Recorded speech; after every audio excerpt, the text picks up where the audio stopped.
Y pasamos ahora a referenciar los principios que nos van a servir para iniciar la adaptación.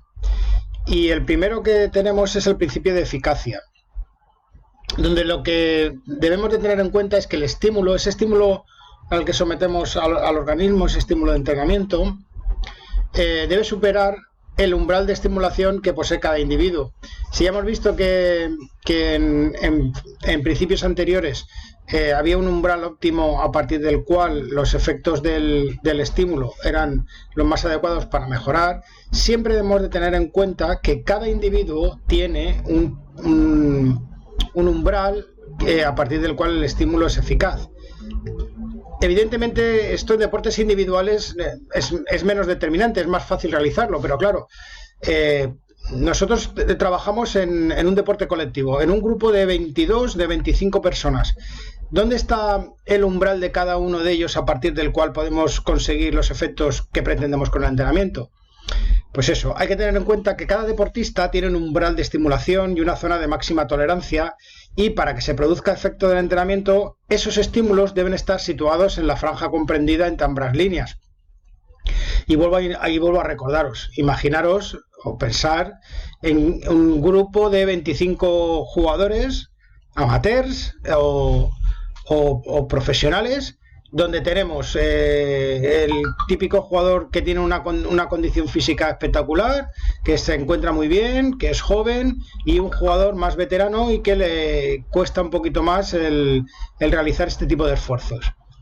Pero sin embargo, a la hora de la verdad, nosotros pedimos que todos corran o realicen una actividad al mismo ritmo. Evidentemente, cada uno, aunque estén corriendo todos juntos, cada uno va a tener una adaptación distinta a ese estímulo, porque para unos puede ser extremadamente fuerte y para otros puede ser la adecuada. Entonces, no solo el umbral de estimulación depende del nivel del sujeto, sino también del tipo de carga a la que es sometido.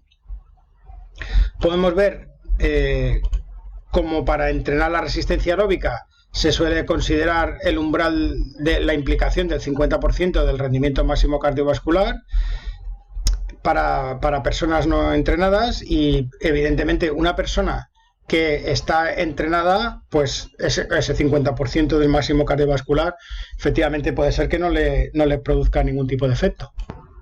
También, pues por ejemplo, para entrenar la fuerza, un principiante alcanza su umbral entre el 30 y el 40% de su fuerza máxima. ¿Por qué? Porque realmente partimos desde un nivel tan bajo que a poco que empiece con determinadas cargas, pues su cuerpo va a reaccionar. Sin embargo, un deportista que está entrenado, fundamentalmente si está entrenado en fuerza, pues requiere una carga mínima de un 70% de su carga máxima. Es decir, si trabaja sobre el 70% de su 1RM, pues obtendrá resultados. Pues si trabaja por debajo de eso y trabaja al 50% de su 1RM, debido a las adaptaciones fisiológicas que ya tiene en su organismo, a esas adaptaciones musculares, no le va a producir el efecto que nosotros buscamos. Para el desarrollo de la fuerza explosiva, pues son necesarios estímulos máximos, hechos con pocas repeticiones y con descansos suficientes. Bueno, pues nosotros debemos de tener en cuenta ese tipo de carga, y esta carga va a ser muy similar a cuando queremos hacer un entrenamiento de velocidad. Un sujeto que no está entrenado, pues no es capaz de liberar más de un 70% de su energía disponible, mientras que un deportista de alto rendimiento puede alcanzar niveles del 90 o del 100% de su energía disponible. ¿Por qué? Porque ya está acostumbrado a someterse a ese tipo de cargas. La capacidad de reaccionar el organismo, pues va a ser distinta en cada deportista, independientemente de los estados de forma, las modificaciones del gesto técnico y las transformaciones hormonales. Todo esto debemos tenerlo en cuenta a la hora de planificar nuestro entrenamiento. El siguiente principio relacionado con estos es el principio del crecimiento paulatino del esfuerzo. Hay que tener en cuenta que la capacidad de simular estímulos crecientes solo podrá conseguirse cuando aplicamos este principio. Necesitamos, evidentemente, ir aumentando los esfuerzos en relación con el aumento de la capacidad del deportista, ya que si esa progresión no se sigue, pues el deportista no mejorará y se estancará. Por ejemplo, desde el punto de vista, voy a poner el ejemplo desde el punto de vista de la resistencia. Imaginaros una persona sedentaria que no realiza ningún tipo de actividad física, pues empieza a correr y es capaz de correr 20 minutos. Esos 20 minutos le cuestan la vida. Termina con una alta cantidad de fatiga, pero eso lo va haciendo 1, 2, 3 veces por semana durante 1, 2, 3 meses. Si seguimos aplicando la misma carga, es decir, si seguimos haciendo 20 minutos de carrera al mismo ritmo constantemente, evidentemente su organismo se ha adaptado ya a ese tipo de esfuerzo. Y si no sigo modificando algo, es decir, haciendo que crezca el esfuerzo, va a llegar un momento que ese individuo se estanque. ¿Por qué? Porque ese estímulo es insuficiente ya para producir adaptaciones. Hay autores que recomiendan aplicar un cierto orden metodológico a la hora de ese crecimiento paulatino del esfuerzo. Y a nosotros nos pueden servir como referencia, sobre todo cuando tenemos que planificar nuestros entrenamientos. A ver, en primer lugar, podemos aumentar la frecuencia de entrenamiento, es decir, entrenar más días por semana. Imaginaos que estáis en un equipo y que de un equipo de amateurs, y que podemos, durante el tiempo de las vacaciones, en lo que ya denominamos la pretemporada, pues en lugar de hacer 3 días de entrenamiento a la semana, podemos hacer 5 o 6, porque al estar en periodo vacacional disponen de más tiempo libre. Bueno, pues ahí estamos ya haciendo, cumpliendo con el principio del crecimiento paulatino. También el siguiente paso sería el aumento del volumen de carga por unidad de entrenamiento, siempre y cuando pensemos que tenemos la misma densidad del estímulo, es decir, sesiones de mayor duración con la misma densidad. La densidad, os recuerdo que consiste en la variación o la relación entre trabajo y descanso, ¿vale? Eso es lo que nos determina la densidad. Otro tercer paso sería el aumento de la densidad del estímulo por unidad de entrenamiento. Según lo que acabo de explicaros, lo que podemos hacer es ir disminuyendo los periodos de descanso con la misma intensidad.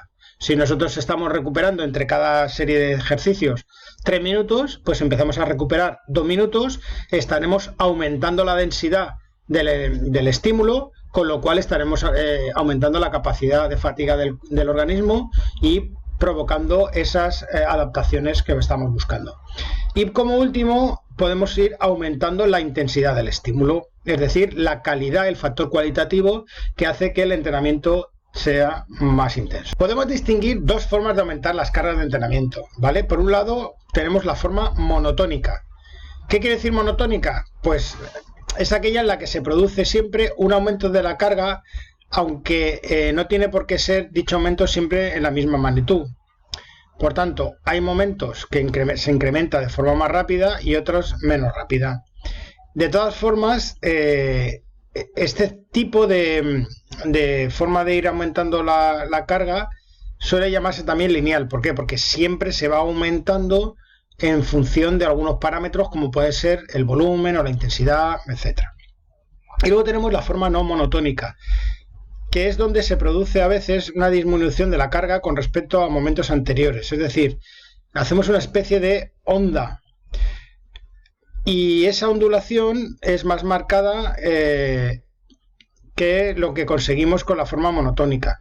Es decir, pensar que, por ejemplo, en esta gráfica de aquí, la línea verde, ¿vale?, sería una forma o una manera de aumentar las cargas de manera monotónica. Aunque hay subidas y bajadas, no siempre se va a hacer de forma lineal exclusiva, porque el organismo no funciona así, pero veis que hay unos pequeños dientes de sierra, mientras que en la forma no monotónica se producen unas ondas mucho más marcadas.